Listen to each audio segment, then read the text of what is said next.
Hi there. The Legislative Council elections in the divisions of Rosevears and Huon in Tasmania are rapidly approaching, with only a month before the election.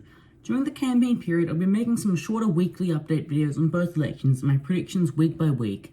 So here's week 1. Firstly, the big story. The writs for both elections have been issued with the Governor of Tasmania, and the election campaign has officially begun.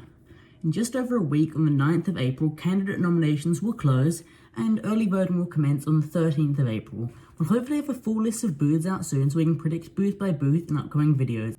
If you aren't aware, the elections in both seats will be on the 2nd of May 2026, and members will serve until 2032 unless of electoral change or resignations. So, what's been going on in each election? In Rosevears, corflutes for Labour candidate Ben McKinnon and Liberal incumbent Joe Palmer have begun to sprout up around the Launceston urban area. However, I'm yet to hear of a green corflute anywhere.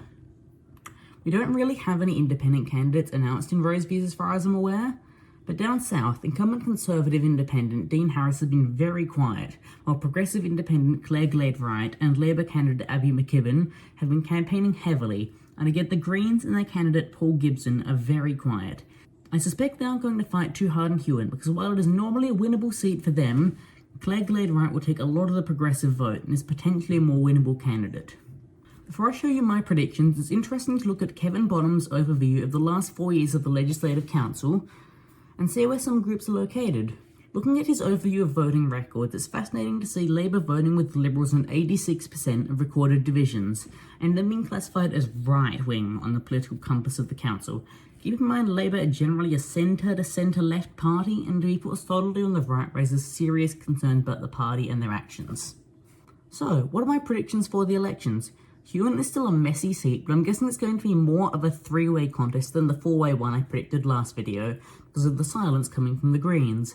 I can see no apparent signs of campaigning from Dean Harris, which will likely disadvantage him against the massive fight being given by the two main challengers.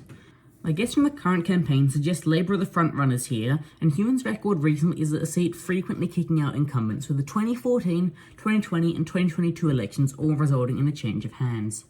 Most notable is 2020, when incumbent Conservative independent Robert Armstrong won just 18% of the primary vote and 42% of the two-party preferred vote.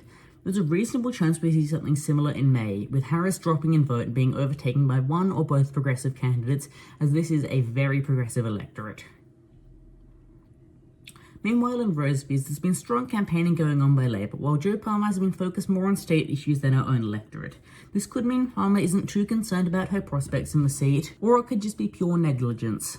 I'm leaning towards a Liberal retain, but I'd be very cautious as that's in no way guaranteed, nor would I be too surprised if the seat flips. My analysis of the 2020 election, which ended with a sub 1% margin against independent Janie Finlay, now a Labour MP for Bass, shows the independent vote was greater than the Liberals in 7 votes, however, although some amount of this leaked enough for a Liberal gain. I'm treading very cautiously as this is a very difficult seat to predict in the current political climate.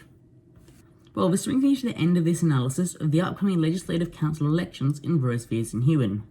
There'll be one of these out each week during the campaign, plus likely a live stream on the night as election results come in. Thank you very much for watching this video. I will see you next time on Tasmanian.